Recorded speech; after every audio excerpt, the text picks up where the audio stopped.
The Ascent of Chief Mountain. In the most northern corner of the Piegans country in northwestern Montana, almost grazing the Canadian border with its abrupt side, stands a turret-shaped mountain. Behind it, the great range of the Rockies, which for hundreds of miles has been trending steadily northward, bends sharply away toward the west, leaving the corner on which the mountain stands a huge protruding pedestal for its weird shape. 90 years ago, Lewis and Clark saw it from far to southward as they passed along the dwindling Missouri and called it Tower Mountain. But to the Indians it has always been the Chief Mountain. Even those prosaic German geographers to whom we owe so much for information about our own and other lands have either seen it and fallen under the spell of its strange power, or have taken their nomenclature directly from the Piegans, for they have crowned it Kaiser Peak. For more than a year we have been numbered with the chief's subjects. During the previous summer we had been seeking the acquaintance of the mountain goat, not the shorn degenerate which throngs the slopes of the Cascades and straggles among the southern peaks of Montana, but the true snowy buffalo of the northern Rockies. And from the ledges of the St. Mary Mountains, where we had sought him, could be seen still further to the northward the Piegans' chief. Of the range, yet not in it, like a captain well to the front of his battle line, he pressed out into the broad prairie as if leading a charge of Titans toward the far distant lakes. And through the long months of an eastern winter and the still longer months of an eastern summer, above all the memories of that wondrous land where every butte and mountain peak teems with legend, and where every bison's skull on the prairie tells its story, had towered the clear-cut image of that northern mountain, a worthy sovereign of any man's allegiance. Now, as inevitably as an antelope returns to its lure, we had returned for a closer look at our mountain. Down deep in our hearts, battling with the awe which we felt for him, was the almost unspoken hope that perhaps in some way we might struggle up his sheer sides and make him, in a way he was to no one else, our king. We were a party of 3, the doctor and I, and our faithful packer, Fox. A cold storm was blowing spitefully across the open foothills and out onto the prairie as we broke camp under the high banks of Kennedy Creek on the morning of the last stage of our journey. The clouds driving over the range from the northwest swung so low that they hid the peaks, and the great pedestal of the chief met them all uncrowned, indistinguishable from the others about him. It was one of those doubtful mornings with which the mountains love to warn off strangers, or to greet their friends, one which might presage a week of storm, or usher in a fortnight of surpassing beauty. We had camped for the night at the last of those ranches which stretch along the bottom lands of the St. Mary River. Just as we started, its owner, Indian Billy, decided to go with us. Even he had never been to the foot of his tribe's famous peak, and the dark-skinned idlers of the ranch who gathered about us as we flung the lash ropes over our horses could tell us little more than legends of it. Several bloods from across the Canadian border declared that the boundary line ran not where the white men had marked it on the prairie with their insignificant piles of stones, but through the deep cleft in the chief's wall where the Great Spirit himself had placed it, thus giving to the bloods, who knew it best, their proper share of the mountain. And getting warmer in their enthusiasm, they reminded Billy of their standing challenge to his tribe, the Piegans, 50 horses to anyone who should run around that wall, small as it seemed, in half a day.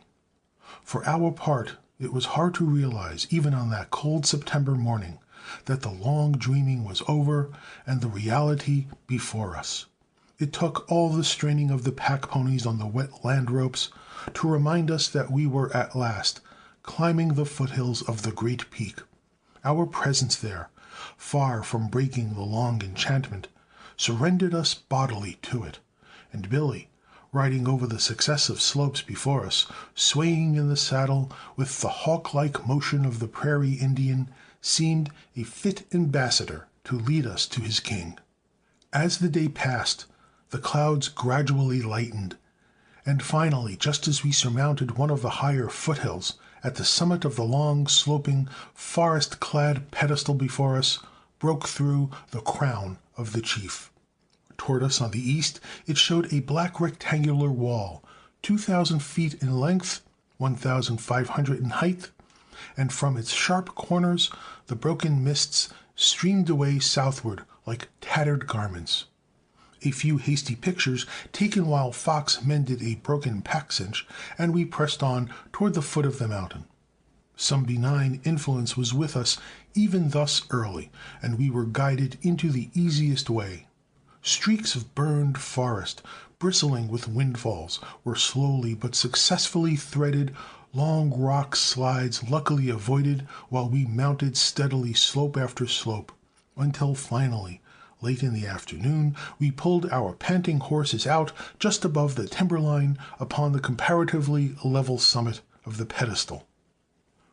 The foot of the great crowned wall was still a mile away and 1,000 feet above us, but we were near enough and high enough for our purpose, and in a deep basin, sheltered from the wind and carpeted with soft mountain grass, and with the only water in the neighborhood sparkling up from a spring in the bottom, we found a perfect camp.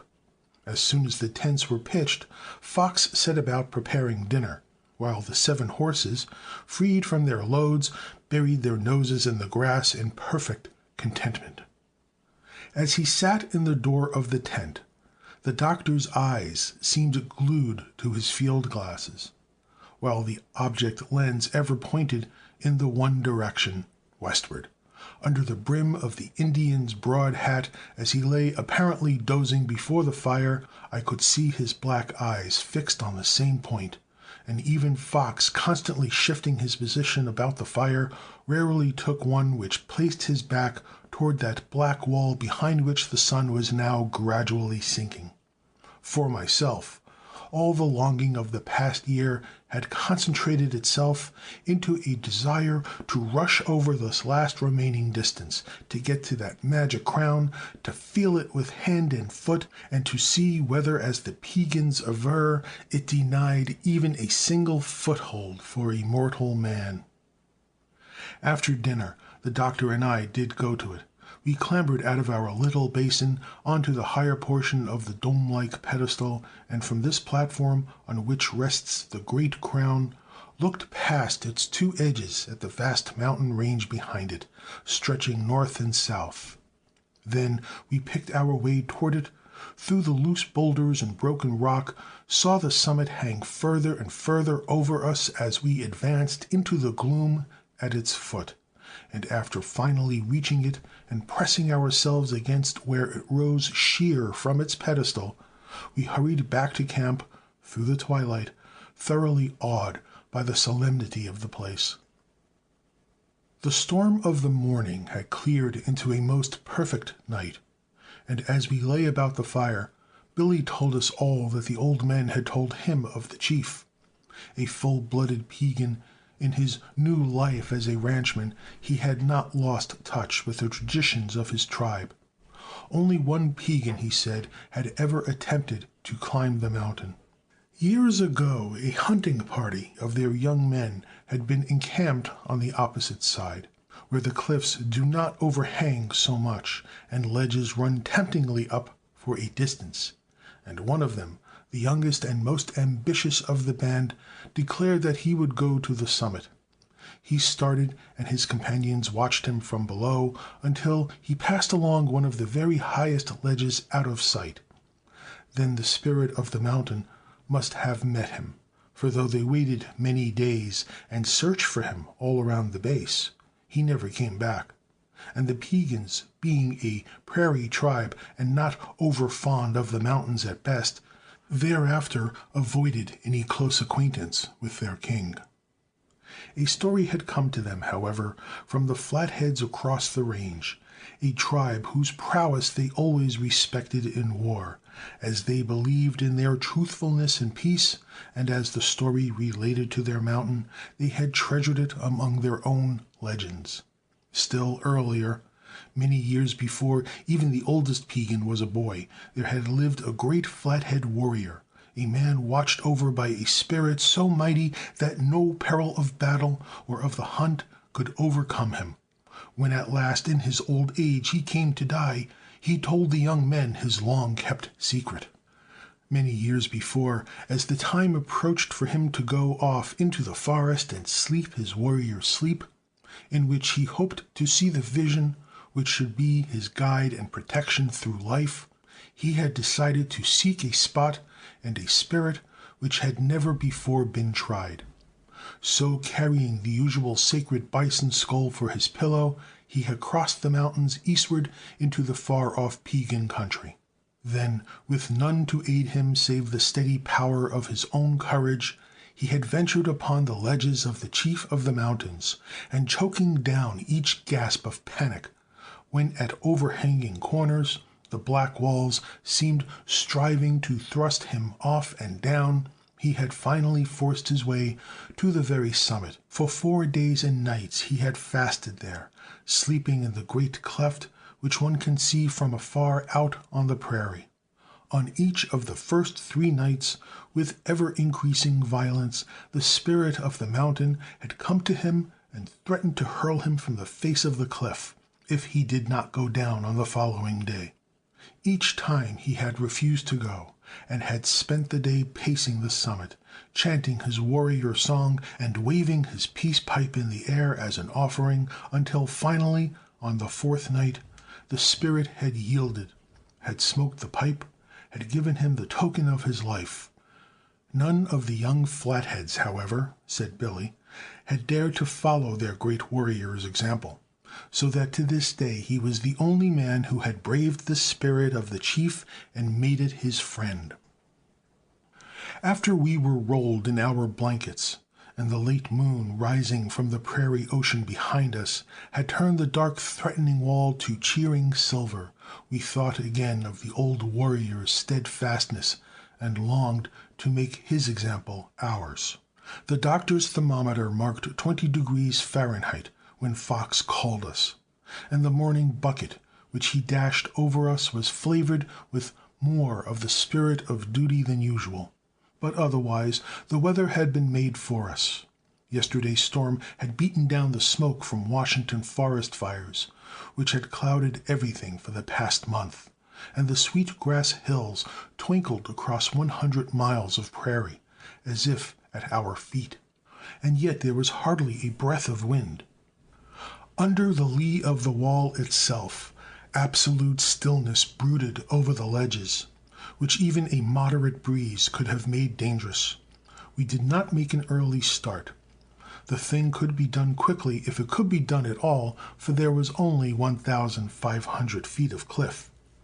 Our men did not give the attempt to reach the summit from this, the eastern side, even the scant compliment of a doubt. In their minds its failure was certain, but they were willing to see how far we could get up. The doctor, too, had at first suggested, and with perfect correctness, that to try a difficult side of a mountain before reconnoitering the other was bad mountaineering, to say the least. But on the other hand, this east side was the famous side of the chief, the side which every passer-by on the prairie saw and wondered at.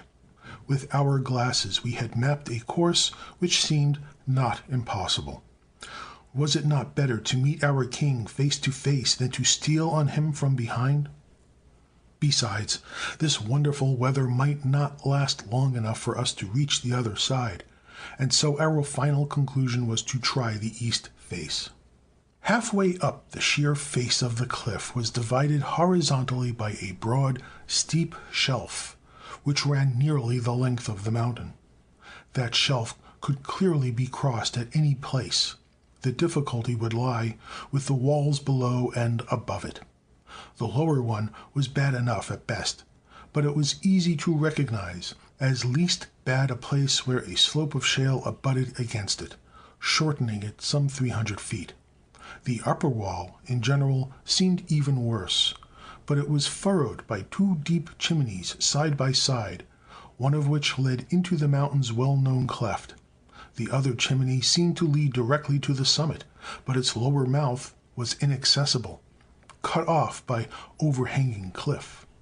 Our plan, therefore, if we could ever reach the halfway shelf, was to use the first chimney in the beginning, then try to find a way around the dividing shoulder onto the second, then follow that to the top, and at 9 o'clock we began on the lower wall. Of course, the work which followed was not so difficult as it had promised from below. Rock work rarely is, but it thoroughly taxed our slender experience, and for a single man without a rope must have been far worse. The doctor and I took turns in leading, carrying up or having thrown to us from below a rope on which the others then ascended. Most of the difficulty was thus confined to one man, and he could often be assisted from beneath. We were not skilled enough in the use of the rope to risk tying ourselves together.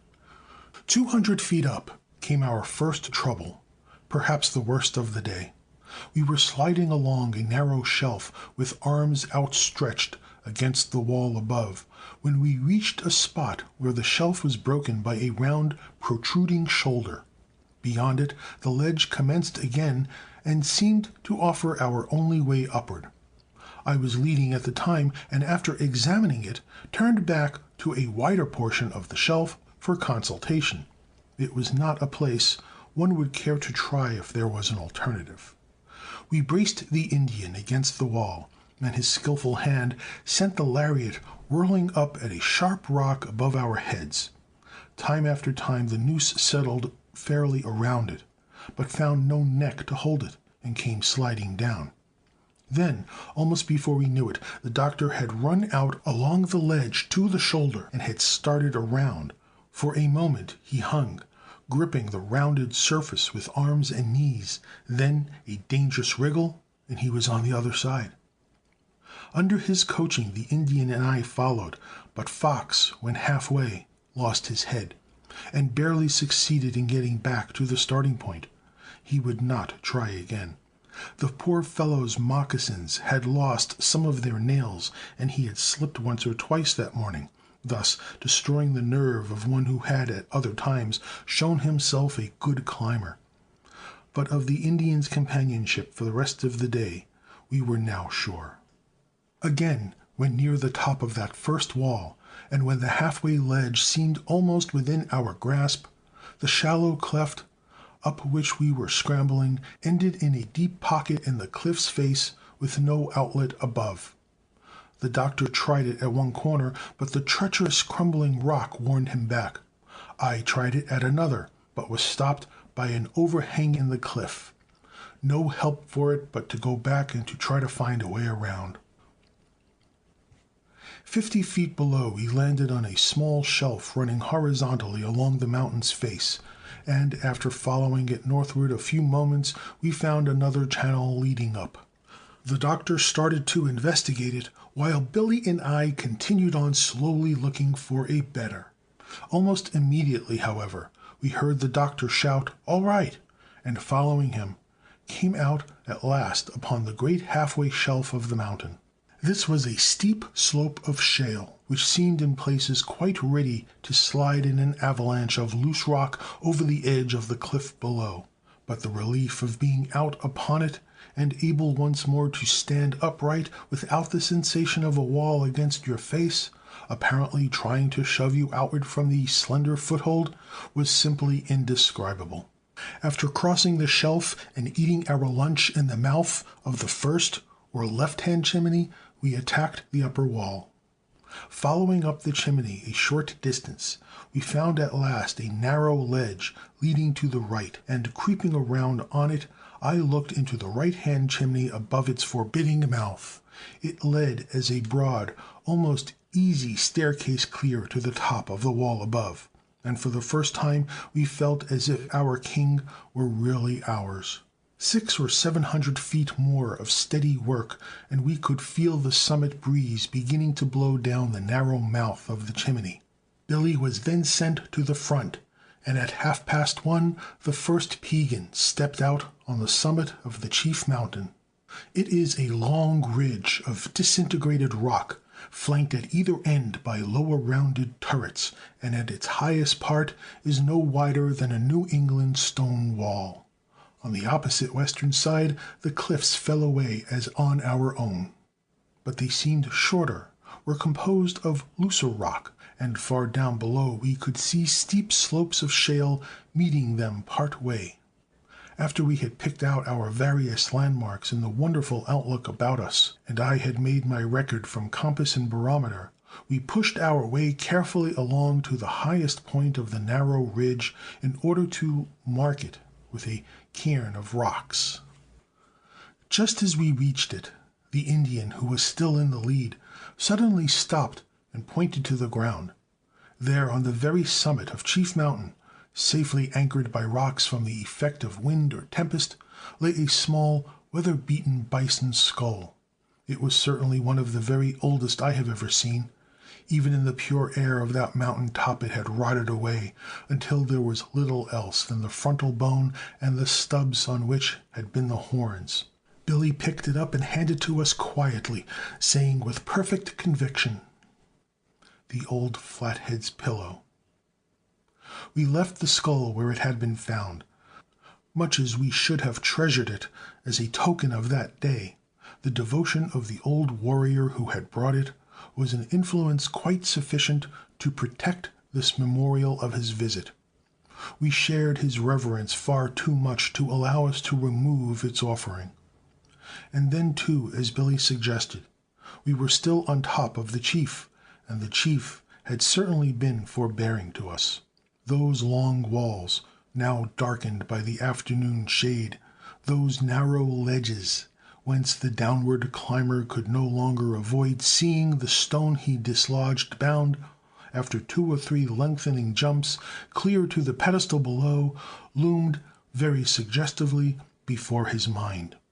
But the chief still remained gracious, and Billy worked even more steadily and sure-footedly going down than in the morning. We had all gained confidence, and besides, we were certain of our course. By 5 o'clock we had reached the last bad place where Fox had left us, and after avoiding that by swinging down hand over hand on the rope from a ledge above, it was only a few moments to the bottom. That night, after we were all safe in camp, and the great cliff beamed down on us more kindly than ever in the moonlight, the doctor and I decided that we had been more favored than the old Flathead warrior, for the spirit of our mountain had been with us even before we reached its top.